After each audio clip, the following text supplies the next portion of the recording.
So today is Easter Sunday. I got that memo. And Easter Sunday is the day when Christians celebrate the resurrection. And that celebration is usually quite happy and upbeat, and in my opinion, quite poorly informed. And I see that because when we see that Jesus has risen, we're often talking about a concept that is far too detached from all of the emotional turmoil and all of the bitter disappointment and all of the gross unfairness of this life that we have to live. And so today, what I want to do is help you understand that to talk about resurrection in a place like this is to raise some very powerful questions that challenge the chaos and the darkness and the murkiness of this life. To talk about resurrection is to talk about a young man whose mind is eaten up by depression and anxiety. To talk about resurrection is to talk about a mother struggling to bring up her disabled son. To talk about resurrection is to talk about the relationship that didn't work and the situation that all ended horribly. To talk about resurrection is to talk about the young girl in South Africa for whom HIV and AIDS and rape and abuse are a daily fact of life. Do you understand? To talk about resurrection is to talk about the ugly stuff of life. And it is to talk about it in such a way that questions the permanency of the ugliness. To talk about resurrection is to provocatively ask, does my life have to be this way? It is to provocatively ask, do those things that are happening to those people have to be? Is there an alternative? Is there something better? And I say that because what I want to do for you this morning is help you understand that when the Bible uses the word resurrection, it isn't using it to talk narrowly about what might happen to a person after they die. You see, where most cultures in the ancient world had quite a sophisticated theology of life after death, the Jewish culture in which Jesus was raised did not. For example, the Egyptians, as I'm sure you know, you've all seen The Mummy and films like that, they had quite an elaborate way of understanding the afterlife. This scene here, quite typical from the Valley of the Kings. Next slide, please. So this is an afterlife scene from ancient Egypt, and what's happening here is a person has died and they're being judged. And in that judgment, the god Anubis is weighing the heart of the deceased against a thing called the shoe feather. And if the dead person's heart was found to be lighter than the shoe feather, then they got to go to the happy version of Egyptian heaven. And if the person's heart was found to be heavier than the shoe feather, then they were devoured by the demon god Ammon, who's waiting here hungrily by the side. As visions of the afterlife go in antiquity, this is fairly typical. The ancient Greeks believed that once a person had died and their body was ferried across the river Styx, they were then judged by the god of the underworld, very, very scary stuff. And if they were found to have been a naughty person, they were sent to a place called Tartarus, where they were subjected to cruel and unusual punishment. The Greek gods loved being cruel and unusual. So here's a painting by John Waterhouse. And these women, according to legend, murdered their husbands, and they were sent to an eternity of having to fill up this perforated basin with water. Personally, if I was a Greek god, I would have sentenced them to an eternity of having to watch movies and not ask any questions. Far more torturous for them. Yes, that's good. In ancient Greece, if you were good and you died, you went to a place called the Elysian Fields. And if you were neither good nor bad, just kind of bland, boring, you were told to remain in Hades, which was a sort of drab, passionless very unexciting place, you know, like Canada, I suppose. So okay. So right, these ancient cultures had these ideas, these elaborate ideas, these sophisticated ideas about what might happen to a person after they died. And in some respects, the church in North America is no different. The church in North America seems somewhat fascinated by what comes next, by what life might be like in heaven, or what life might be like in the other place, and not getting left behind, and is heaven for real, and all that kind of stuff. Christianity in our continent sounds suspiciously like an exit strategy from planet Earth. And a lot of that sort of Heaven's Gate, let's get off this planet kind of thinking was totally absent from the Jewish culture in which Jesus was raised and out of which the Bible emerged. Jewish theology was not preoccupied at all with life after death. In fact, it wasn't interested in the subject. But what did interest those people, what did fascinate them, was that as they looked at the world in which they lived, they had a hunch that something was wrong, that something was broken, that this life we're all forced to live wasn't quite the way it was meant to be. It's certainly not quite as good as it could be. And we too, I think, often live with the same hunch. Sometimes, either through the cruel hand of fate, or through our own stupidity, or through just sheer bad luck, we get broken. And one of the key ideas in the Hebrew Bible, the Bible that Jesus read as a boy, was the idea of God repairing the brokenness. And in the ancient world, this concept of repairing became known as resurrection. And so immediately, we see our place in the drama of resurrection.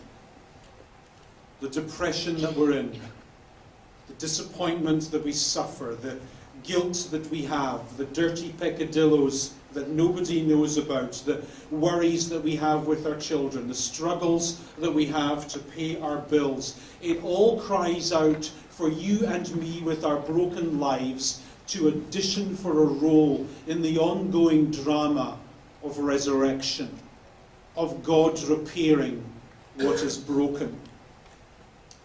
And when the Hebrew poets and prophets spoke about the concept of resurrection, they often did so, initially at least, by speaking about bones. Next slide, please. In the agrarian topography of first century Palestine, which was notoriously fertile, this scene is wrong. It's just wrong. These animals are not meant to be bleached in the desert sun. They're meant to be alive. They're meant to be enjoying the lush pastures of the Levanten crescent. They're meant to be happy. They're meant to be full of life and vibrancy. Everything about this scene is wrong and unfair and damaged. Just like the abuse is wrong. Just like the poverty is wrong. Just like the sickness is wrong. Just like the loneliness is wrong. Just like it's wrong when your life goes so far off the rails. And into this wrongness, into this brokenness, the poets and the prophets of the Bible which Jesus read spoke of God putting everything back together again. Their theology was essentially the theology of Humpty Dumpty. The most famous example of this comes from a part of the Hebrew Bible called the book of Ezekiel, in which God says to the broken bones, it's a surreal image, God walks into the desert and looks at what is damaged, looks at what is bleached and broken and beyond repair, and he says, I will make breath to enter you, and you will come to life. I will attach tendons to you, and you will come to life. I will cover you with skin, and you will come to life. Notice the repetition of the word life. Life. Our faith is about life. And that life often stands in antithesis to all that is damaged in us and around us. And so, in Hebrew antiquity was born the concept of resurrection, a concept of men and women living unbroken lives in an unbroken world. To speak with those ancients about resurrection wasn't to speak about the afterlife or about what might come next. It was to speak about the world that we are in becoming better for all. And the raising from the dead bit was a belief that they had that those who lived all their lives in the hope of this new and better and unbroken world, but died before its coming, would one day be resurrected. And so if you lived in Jesus' day, if you were transported back to the first century and you heard someone use the word resurrection, what that person would have meant was firstly a new era in which men and women would be repaired and unbroken.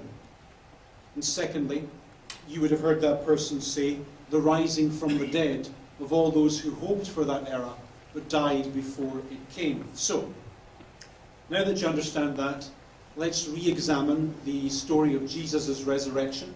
For those of you joining us on YouTube, welcome to you.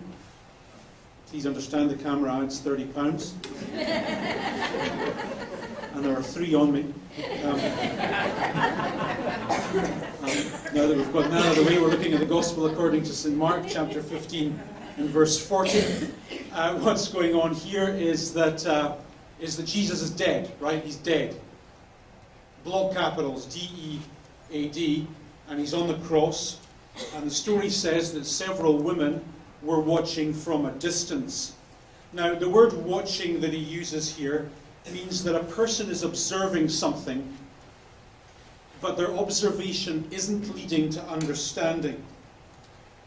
Just because a person sees, it doesn't necessarily follow that they understand what it is they are seeing. And that's what Mark is telling us about these particular women. They are seeing Jesus die. They are seeing that he has died, but they don't understand what it is they are seeing. They think that they do.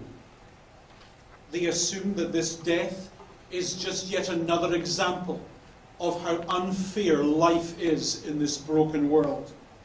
They assume that the world is what they've always suspected it to be, a place that is ultimately cold and cruel and harsh. And that's the way it is. Dead is dead. Broken is broken. Lonely is lonely. Depressed is depressed. A life that has gone off the rails has gone off the rails. That's the way the world is. That's the way it all works. Nevertheless, cold assumptions aside, there they are. Let's read the detail.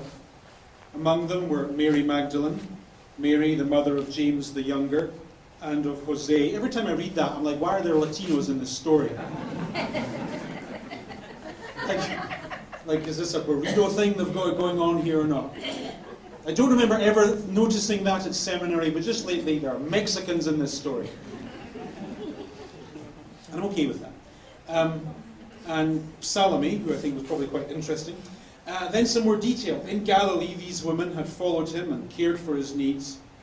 Many other women had also come up with him to Jerusalem, were also there. So clearly, and unusually, might I add, the movement that was organized around the vision and the teachings of Jesus was heavily populated by women. And notice that they were not a periphery part of the movement. Mark says that they, just like the men, were followers of Jesus. However, unlike the men, who at this point have all ran off somewhere, the women are staying with Jesus to the bitter end. And then into this interesting story about a group of women who are following Jesus, Mark inserts another equally interesting story about a rich man who helps take care of Jesus' funeral. Verse 32, we read that it was the preparation day, that is, the day before the Sabbath. According to Jewish law, a body can't be buried on the Sabbath, and the Sabbath begins at 6 o'clock on a Friday evening. So, for that reason, Mark tells us that as evening approached, Joseph of Arimathea, a prominent member of the council. So this is fascinating. This rich person is part of the Jewish establishment. He would have been there at Jesus' trial.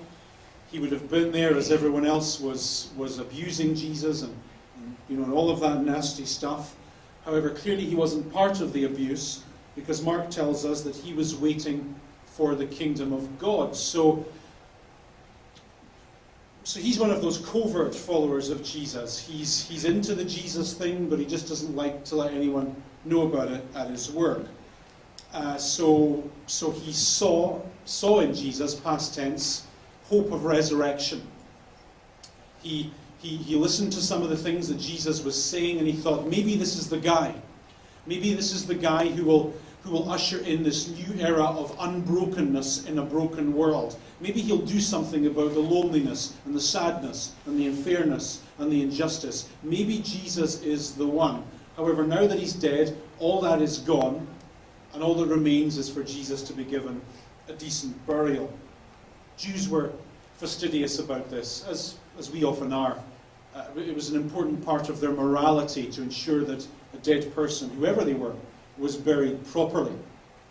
For example, there's a Jewish historian called Josephus who's writing negatively about a group of Jewish bandits, and Josephus says, those bad people, he doesn't say bad people, that sounds very English, doesn't it? Those bad fellows. He says, those people go so far as in their impiety as to throw corpses out without a burial. So this is a big Jewish deal. Got to deal with the body. Got to deal with the body. So in verse 43, Mark says that Joseph goes boldly, notice, to Pilate and asks for Jesus' remains. Now, under normal circumstances, a person who was sentenced to death on a cross was made to stay on that cross not only until they were dead, but until they were decomposed. A cross, remember, isn't an instrument of execution, it's a weapon of asymmetric warfare. The thinking behind the cross is that if we make our enemies not only die in public, but decompose in public, then their decomposing remains will serve as a warning to anyone else who might be tempted to misbehave or rebel or any of those things. However, the Roman justice system was reasonable. And so in 9 cases out of 10, if a loved one asked for a body to be taken from the cross so it could be buried properly, the Roman justice system would acquiesce. Except if that person was tried and found guilty of high treason, as Jesus was. So this man, this rich man with a lot to lose, is taking an enormous risk. And this is why Mark says that he goes to Pilate boldly. He's aligning himself with a person convicted of high treason. However, when Pilate hears from Joseph that he wants the body, he's initially surprised to hear that Jesus was already dead. Normally, a person took several days to die on a cross, not a couple of hours, as was the case with Jesus. So, just to be sure, Pilate checks with the execution party, and upon discovering that Jesus was in fact dead, he gave the body to Joseph. Which can only mean, by the way, that Pilate knew full well that this whole thing was a crop. No way, under the Roman justice system, would he give a body of a person convicted of high treason after only a couple of hours. That defeated the whole purpose of crucifixion. Pilate knew this wasn't right. Next sentence. So he has the body. Joseph bought some linen cloth, took down the body, wrapped it in the linen, and placed it in a tomb cut out of rock. Then he rolled a stone against the entrance of the tomb. When a person died in the first century, in Palestine at least, their body was washed and then scented with spices and then wrapped tightly in cloth. And then what happened after that was the body was placed on a stone slab inside a tomb and left to decompose. And then once that had happened, the person's bones were then gathered up and placed in a bone box. Here's a picture of a first century bone box. Next slide, please. This is an ossuary. This is, in fact, the ossuary of Caiaphas, whose name you may remember from the Gospels. Those of you who've read the Old Testament, there's that line in it, and it goes something like, so-and-so died, and when they died, they were gathered to their fathers. That's what this refers to. Their bones were gathered up and placed neatly in one of these bone boxes and stored somewhere. So those details are there in verse 46. Then in the next sentence we're told that Mary Magdalene and Mary, the mother of Jose, saw where he was laid. The word saw there is the same word that we looked at earlier at the start of the story. It means that they saw, but they didn't understand what it was they were seeing. So they're seeing Jesus get buried, and they're attaching to that image their cultural understanding of what it means to die and be placed in a tomb. The body will decompose, the bones will be gathered, placed in a bone box. Dead is dead, broken is broken, lonely is lonely, poverty is poverty, depression is depression, failure is final, guilt is forever. That's the way the world works. That's the way it is. It's ultimately cold and cruel and harsh. The situation that you're in is the situation you're in. There's nothing can be done. That's what they see.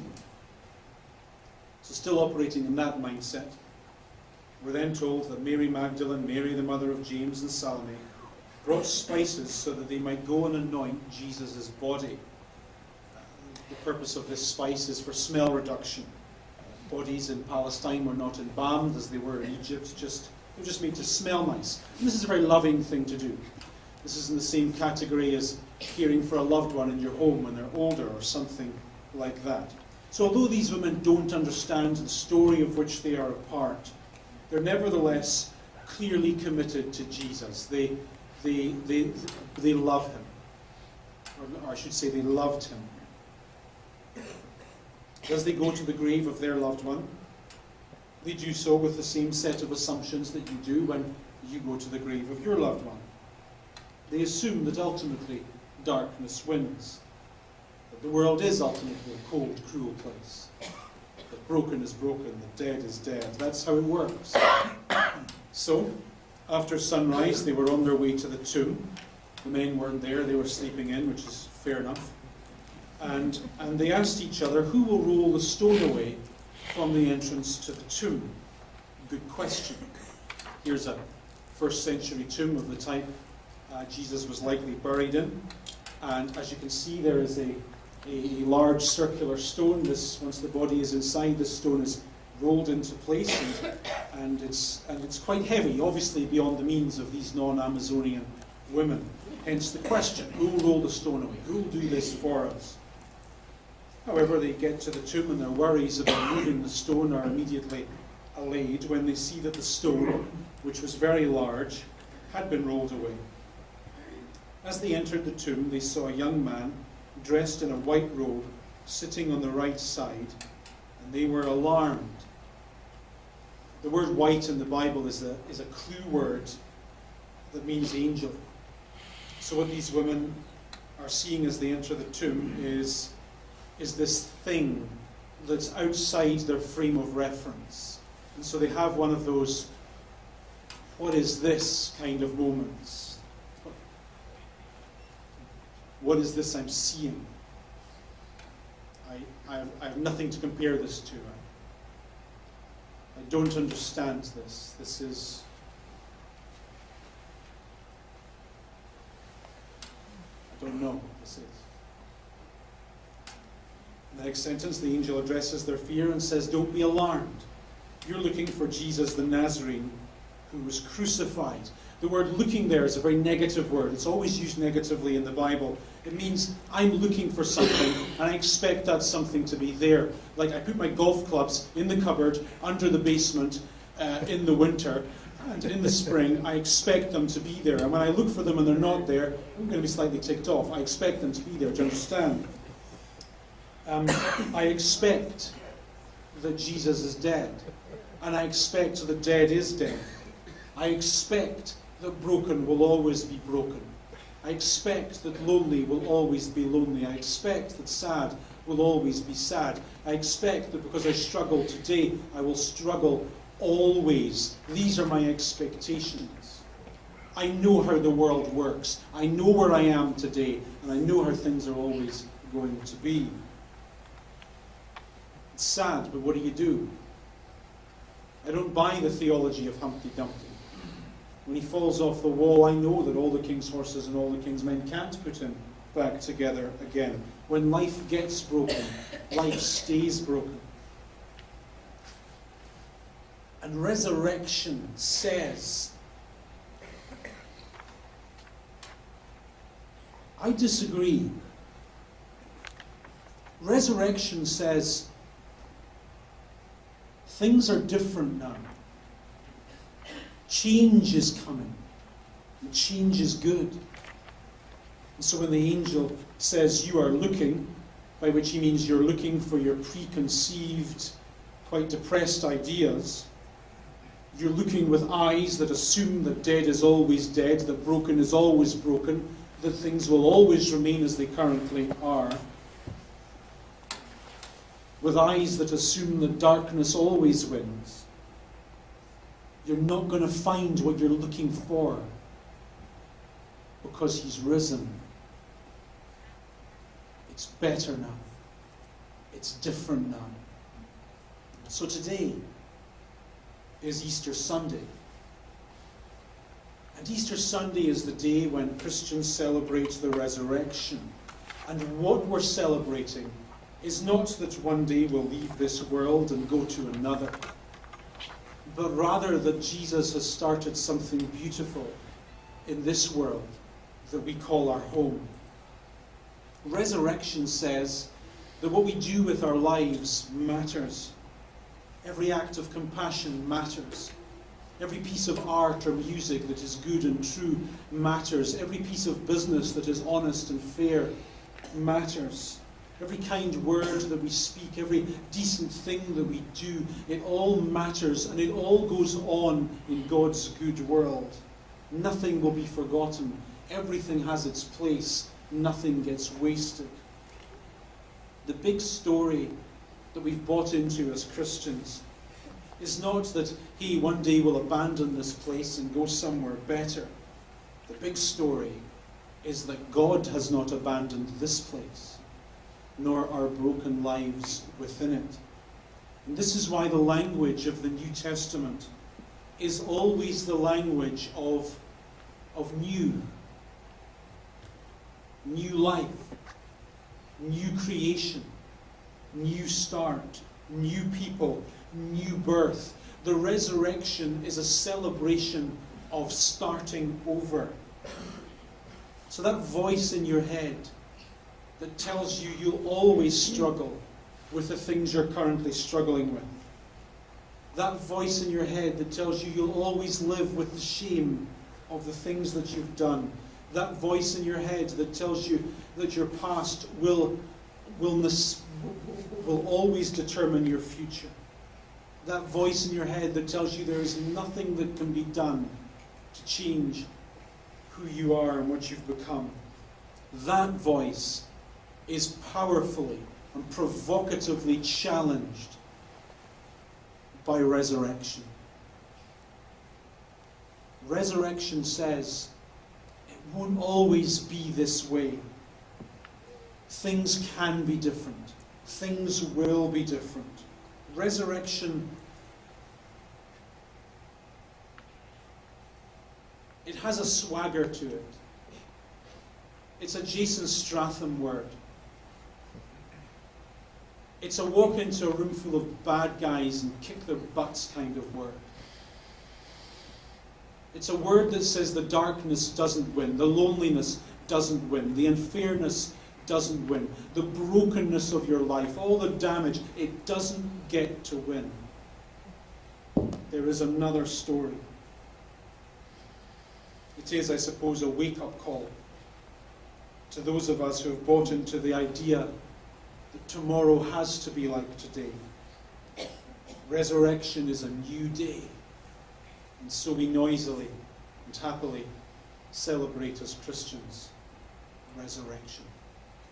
let's end our service with a happy song. We got a happy song? Give us a happy song. Come on.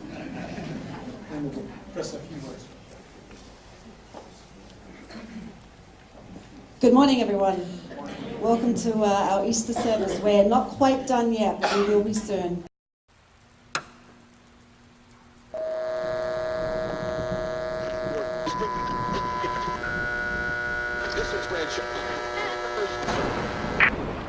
The serpent, snake, was the savviest of all of the creatures in the Creator's perfect planet. The reptile surveyed the scene with keen snake eyes. Streetwise, armed with an arsenal of plausible lies, he slithered up to Eve, the woman, from her blind side, preserving the element of surprise. And he said, "Hello, child. How was your day? I overheard your conversation. I just had one simple question. Exactly what did the Creator say? That thing about the tree, the evil and the good, how do you know that you understood? Did he really say what you think you heard? Maybe your mind twisted up the words. Did he say hands off all the plants? Don't look, don't touch, don't taste? What a waste that would be."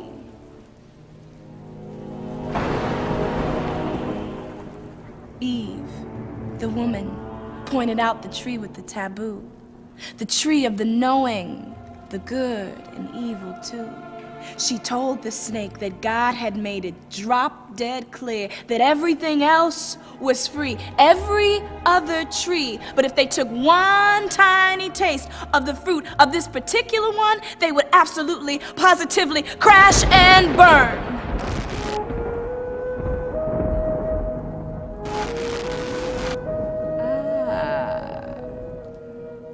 Said the snake, faking genuine concern. The deity's afraid of what you're gonna learn. With just one bite, you'll be just like him. Eyes wide open, knowing the heights of what humans can do, knowing the depths, the despicable too. God would have no tactical advantage over you. You and your man could have the run of the place, total control over the food you eat, the life you live, the path you choose. With just one small bite, you could gain the whole green world. And that means that God of yours would lose. The woman Eve walked closer and closer to the tree. She sniffed and felt the fruit against her cheek. Totally wise, with open eyes, she said, "What's wrong with that? Maybe my man and I were born for this.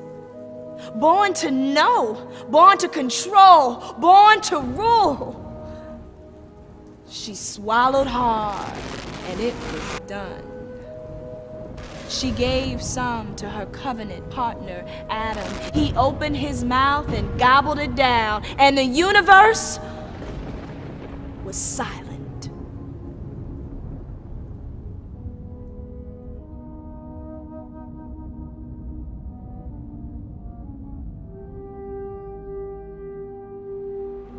It was the cool part of the day, and God was walking through the land he made, his ecosystem so magnificently put together, about to erode, about to implode before his sad and timeless eyes. He took one long, last look and kissed the innocents goodbye.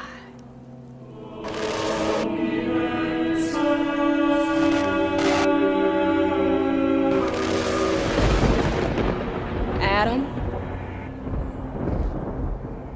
Where you hiding, son? Eve, girl, what have you done? The ground, it's broken now. Under a curse, from bad to worse. Now your eyes are wise and clear. Now you know shame. Now you know fear. Now you know you're naked. Now you run for cover. Well, here's what's gonna happen. Life will be shorter. Pain will be greater. Work will be harder. Grinding it out by the sweat on your brow, the blood on your hands. Eve and Adam, even the bond you have will now be strained, slightly off, distorted, reframed. And as for you, reptile snake, Adam will crush your head. You will strike and bite his heel. You will feel the weight of the consequences of what you've done for eons.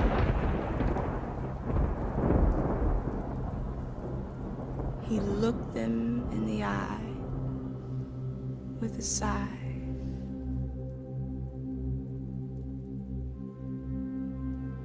It's broken now. He said.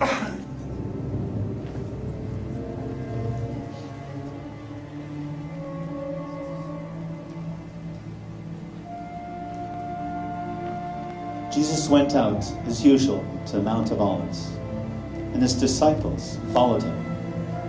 And reaching the place, he said to them, "Pray that you will not fall into temptation." He withdrew about a stone's throw beyond them, knelt down and prayed. "Father, if you are willing, take this cup from me. Yet not my will, but yours be done." An angel from heaven appearing to him strengthened him. And being in anguish, he prayed more earnestly. And his sweat was like the drops of blood falling to the ground. Then he returned to the disciples and said to them, "Are you still sleeping and resting? Look, the hour has come, and the Son of Man is delivered into the hands of sinners. Rise, let us go. Here comes my betrayer."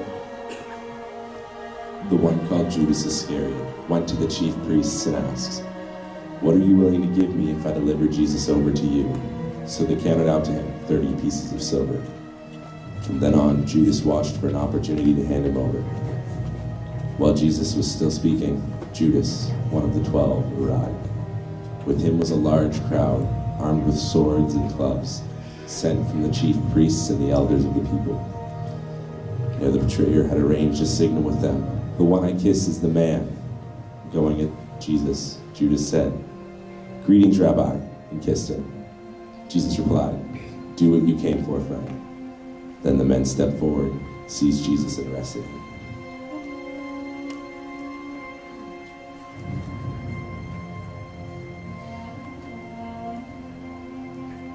Meanwhile, Jesus stood before the governor. The governor asked him, "Are you the king of the Jews?" "You have said so," Jesus replied. When he was accused by the chief priests and the elders, he gave no answer. Then Pilate asked him, "Do you hear the testimony they are bringing against you?" But Jesus made no reply, not even a single charge. Now it was the governor's custom at the festival to release a prisoner chosen by the crowd. At the time, they had a well-known prisoner whose name was Barabbas. So when the crowd had gathered, Pilate asked them, "Which one do you want me to release to you? Barabbas or Jesus, who is called the Messiah?" For he knew it was out of self-interest that they had handed Jesus over to him. When Pilate was sitting on the judge's seat, his wife sent him this message: "Don't have anything to do with that innocent man, for I have suffered a great deal today in a dream because of him." But the chief priests and the elders persuaded the crowd to ask for Barabbas and to have Jesus executed. "Which of the two do you want me to release to you?" asked the governor. "Barabbas," they answered. "What shall I do then with Jesus, who is called the Messiah?" Pilate asked. They all answered, "Crucify him." "Why? What crime has he committed?" asked Pilate. But they all shouted louder, "Crucify him! Crucify him!" When Pilate saw that he was getting nowhere, but that instead an uproar was starting, he took water and washed his hands in front of the crowd. "I am innocent of this man's blood," he said. "It is your responsibility." All the people answered, "His blood is on us and on our children." Then he released Barabbas to them, but he had Jesus flogged and handed him over to be crucified.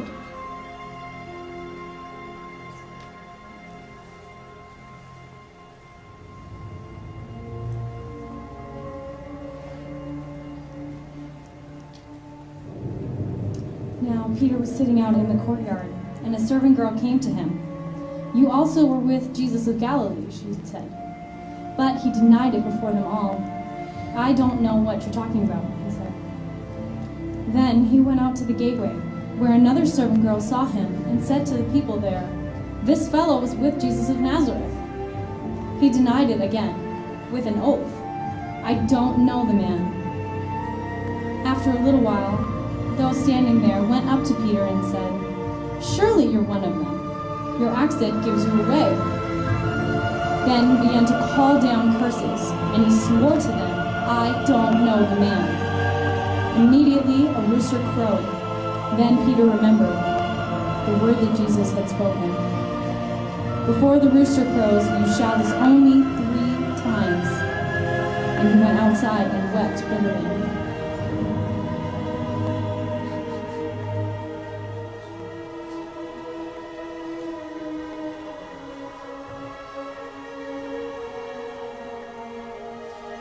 Some deaths are quick, some are noble. This death was neither. It's one thing to kill a man. It's another to shame and humiliate him. Think for a second. The King of Heaven has spit on his face of the divine disgrace of our Savior.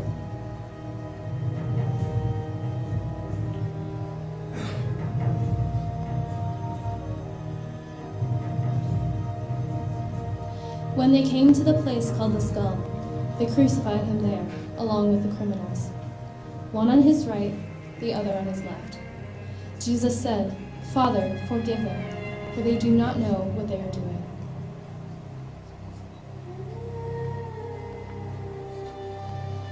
It was now about noon, and darkness came over the whole land until 3 p.m, for the sun had stopped shining. And the curtain of the temple was torn in two.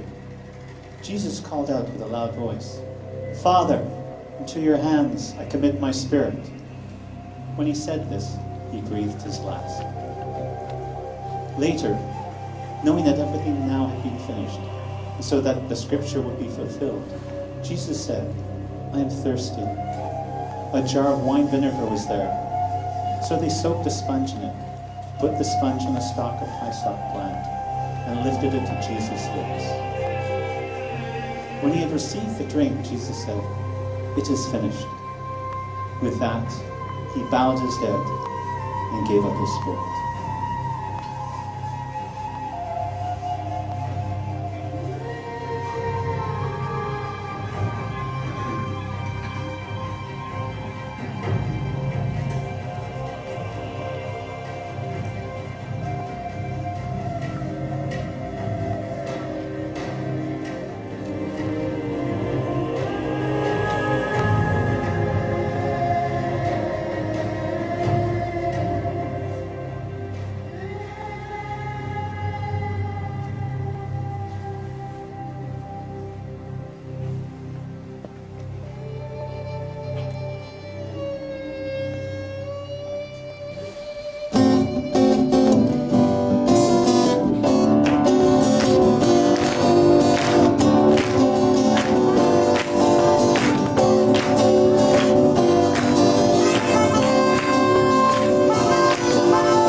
My Redeemer lives. My Redeemer lives. My Redeemer lives. My Redeemer lives. My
Everybody, have an amazing Sunday. And thanks for coming out and happy Easter.